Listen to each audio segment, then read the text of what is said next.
Hi friends, ఈరోజు మీకు నెల్లూరు స్టైల్లో చేపల పులుసు ఎలా చేయాలో చూపిస్తానండి. ఇది మ్యాంగో వేసి చేస్తారండి, చాలా టేస్ట్గా ఉంటుంది.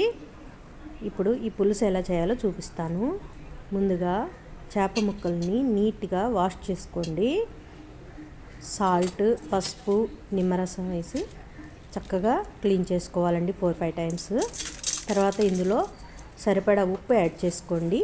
తర్వాత 1 టీ స్పూన్ పసుపు, 3 టేబుల్ స్పూన్ల కారం ఎక్కువే పడుతుందండి, చూసి వేసుకోండి, నీచు వాసన లేకుండా ఉంటుంది. తర్వాత అల్లం వెల్లుల్లి పేస్ట్ 1 టేబుల్ స్పూన్ యాడ్ చేసుకోవాలి. ఆయిల్ కూడా 1 టేబుల్ స్పూన్ యాడ్ చేసుకోండి. ఇప్పుడు ఈ మసాలాలన్నీ ముక్కలకు పట్టే విధంగా ఈ విధంగా చక్కగా మిక్స్ చేసుకోవాలండి. ఈ విధంగా ముందే కలపటం వల్ల ముక్కలకి చక్కగా ఉప్పు కారం బాగా పడుతుంది. తర్వాత మూత పెట్టేసుకొని పక్కన పెట్టుకోండి. ఈలోపు చింతపండు కూడా నానబెట్టుకోండి. 50 గ్రామ్స్, 1 గుప్పెడు ఉంటుందండి. తర్వాత పచ్చి మామిడికాయ కూడా శుభ్రంగా వాష్ చేసుకొని ముక్కలుగా కట్ చేసుకోవాలి, పక్కన పెట్టుకోండి. తర్వాత మిక్సీ జార్లో అల్లం ముక్కలు, వెల్లుల్లి రెమ్మలు, పెద్ద ఉల్లిపాయ 2 ముక్కలుగా కట్ చేసేసుకొని యాడ్ చేసుకోండి. 1 పెద్ద టమోటా కూడా యాడ్ చేసుకోవాలి, కట్ చేసుకొని. ఇదంతా గ్రైండ్ చేసుకొని పక్కన పెట్టుకోండి. ఇప్పుడు స్టవ్ మీద గిన్నె పెట్టుకొని అందులో 3 టేబుల్ స్పూన్స్ ఆయిల్ యాడ్ చేసుకోండి. ఆయిల్ కూడా ఎక్కువే పడుతుందండి, అప్పుడే చేసుకోండి. ఇప్పుడు ఆయిల్ హీట్ అవ్వగానే మసాలా కూడా యాడ్ చేసుకొని ఫ్రై చేసుకోవాలి. ఇందులో 1 టీ స్పూన్ పసుపు, పచ్చిమిర్చి 5-6 చీలికలుగా కట్ చేసుకొని వేసుకోండి. తర్వాత కరివేపాకు కూడా యాడ్ చేసుకొని బాగా ఫ్రై చేసుకోవాలి. ఫ్రై అయిపోయింది. ఇప్పుడు ఫిష్ ముక్కలు కూడా లైన్గా యాడ్ చేసేసుకోండి.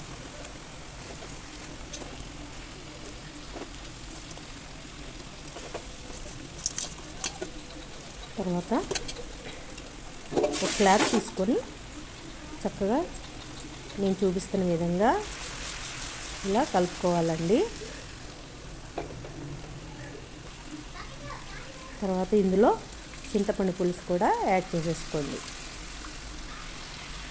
మనకు పులుసు ఎంత కావాలో అంత వాటర్ కూడా యాడ్ చేసుకొని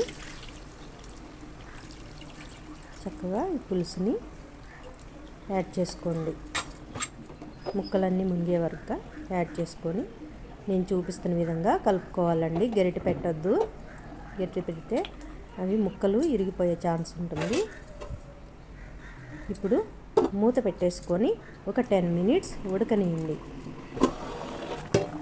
చూడండి, 10 మినిట్స్ తర్వాత ఇందులో మనము కట్ చేసి పెట్టుకున్న మామిడికాయ ముక్కలను కూడా యాడ్ చేసుకోవాలి లైన్గా.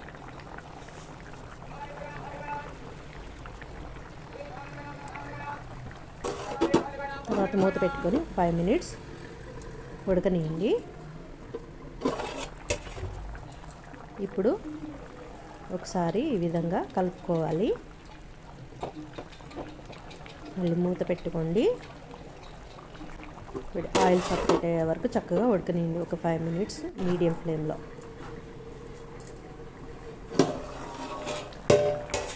చూడండి, చక్కగా ఆయిల్ కూడా సపరేట్ అవుతుంది. ఈ టైంలో కొత్తిమీర యాడ్ చేసుకోండి. ఇప్పుడు ఒకసారి మిక్స్ చేసుకొని ఈ మామిడికాయ ముక్కలు కూడా సాఫ్ట్గా అయినాయలేవో ఒకసారి చెక్ చేసుకోండి. ఈ విధంగా చెక్ చేసుకోండి. చూడండి, సాఫ్ట్గా అయిపోయినాయి ముక్కలు. ఇప్పుడు మూత పెట్టుకొని స్టవ్ని లో ఫ్లేమ్లో 5 మినిట్స్ కుక్ చేసుకోండి, లో ఫ్లేమ్లో పెట్టుకొని. చూడండి, ఆయిల్ మొత్తం సపరేట్ అయిపోయింది. ఇంకా పులుసు ఉడికిపోయినట్టే అండి ఆయిల్ ఈ విధంగా వస్తే. ఇప్పుడు లాస్ట్లో కూడా ఒకసారి కొత్తిమీర యాడ్ చేసేసుకోండి కొంచెం. అంతేనండి, రుచికరమైన నెల్లూరు స్టైల్లో చేపల పులుసు రెడీ అయిపోయిందండి. ఇది చాలా టేస్ట్గా ఉంటుందండి. ఇప్పుడు స్టవ్ ఆఫ్ చేసేసుకోండి. ఇది వేడి మీద కంటే చల్లారినాక తింటే దీని టేస్ట్ చాలా బాగుంటుందండి. మార్నింగ్ వండుకొని ఈవినింగ్ తింటే ఇంకా సూపర్గా ఉంటుంది. నచ్చిందా అండి? నచ్చితే ఒక లైక్ ఇవ్వండి. నా ఛానల్ని సబ్స్క్రైబ్ చేసుకోండి. నచ్చితే షేర్ చేయండి. ఓకేనా ఫ్రెండ్స్? బాయ్.